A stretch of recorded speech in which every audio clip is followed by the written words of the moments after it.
This video is brought to you by Skillshare. Hiroo Onoda, the Japanese soldier who didn't surrender until 1974. Hiroo Onoda was a Japanese intelligence officer in the Imperial Japanese Army who refused to surrender until decades after World War II had ended. In the Pacific Theater, there were many Japanese holdouts holding Zanryu Nipponhei, or remaining Japanese soldiers. They were motivated to continue on after the surrender of Japan in August 1945 because of their dogmatic, militaristic indoctrination or simply because they were unaware of the surrender. Hiroo Onoda was trained at the Nakano School as an intelligence officer where he was taught guerrilla warfare and intelligence gathering. Onoda was sent to Lubang Island near Luzon in the Philippines in late 1944, where he would soon meet up with a group of other Japanese soldiers already on the island. Mijiyoshimi Taniguchi had given him orders to live off the land and forbade him to die by his own hand. He would further reassure Officer Onoda by saying, "It may take 3 years, it may take 5, but whatever happens, we'll come back for you. Until then, so long as you have one soldier, you are to continue to lead them." Higher-ranked officers in the group made Onoda unable to carry out his mission to sabotage the enemy airstrip and pier at the harbor. This in turn made the U.S. conquest of the island, which was achieved in February 1945, easy. Once U.S. forces were on the island, the large group split up into smaller groups of 3 to 4 men and escaped into the jungle and were either picked off by the U.S. troops or surrendered until it was just Hiroo Onoda and 3 others under his command which were left active. Private Yuichi Akatsu, Corporal Shoichi Shimada, and Private First Class Kinshichi Kozuka, all of which had set up base in the mountains. After Japan had formally surrendered in September 1945, Onoda and his group came across a number of leaflets. The first leaflet, left behind by locals, was discovered quite soon, reading, "The war ended on August 15th, come down from the mountain." However, they concluded that it was an Allied propaganda trick.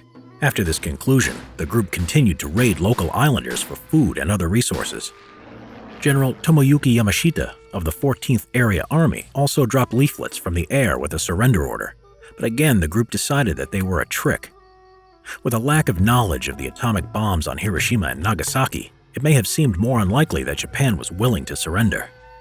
In 1949, Yuichi Akatsu escaped from the group and surrendered to Filipino forces in 1950, causing the remaining 3 to be cautious to disloyalty. In 1952, the search mission was expanded with letters and pictures from the group's families dropped from an aircraft, but again, this was wrote off as a trick by the 3 soldiers. Every piece of evidence the group came across increased their paranoia and hostilities. While they were dressed in their Imperial Japanese uniforms, the people they came across were in civilian clothing, which they interpreted as Allied soldiers in disguise, with the strategy of luring them out. As a result, they didn't think twice when firing on the locals. Corporal Shoichi Shimada was shot in the leg but recovered with the help of Onoda in 1953. But on May 7, 1954, he was killed by a search party when he fired upon his potential rescuers who returned fire on a beach at Gontan. Now just 2 remained. Onoda and Kozuka would continue the mission to sabotage, gather intelligence on, and attack the enemy, which no longer existed. But on October 19, 1972, during a skirmish, Kozuka was shot and killed by the police when he was burning a farmer's rice collection. Lieutenant Onoda was now alone. On February 20, 1974, a determined Japanese explorer called Norio Suzuki found Onoda. Onoda still refused to surrender. However, Suzuki had the idea to locate his original commanding officer, Mijiyoshimi Taniguchi. In March 1974, his former commanding officer, Major Yoshimi Tamaguchi, traveled to the Philippines to fulfill his promise to return and end his orders in person. Onoda, still wearing his tattered army uniform from decades ago, saluted the Japanese flag and handed over his samurai sword, his functioning Arasaka Type 99 rifle, several rounds of ammunition, hand grenades, and his family dagger. The Philippine government under President Ferdinand Marcos granted him a pardon, taking into consideration that although he had killed 30 innocent people during his campaign on the island, he thought the war was still carrying on. When he returned to Japan, Onoda was very popular, but he found it hard to adjust to the new post-war Japan and the decay of its traditional values.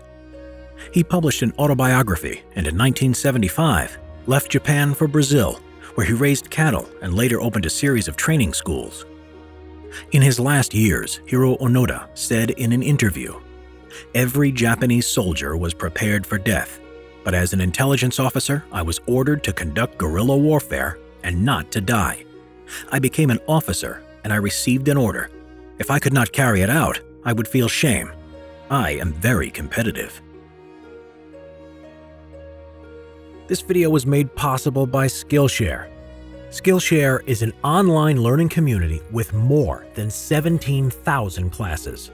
Some of the apps that we use to bring simple history to life are Adobe Illustrator for drawing characters and Premiere Pro for editing. Skillshare is a great place to learn these skills, and with a premium membership at less than $10 a month, you get unlimited access to high-quality classes from experts. So Skillshare is giving the first 200 people using the promo link in the description below 2 months free access to try it out risk-free. Give it a shot.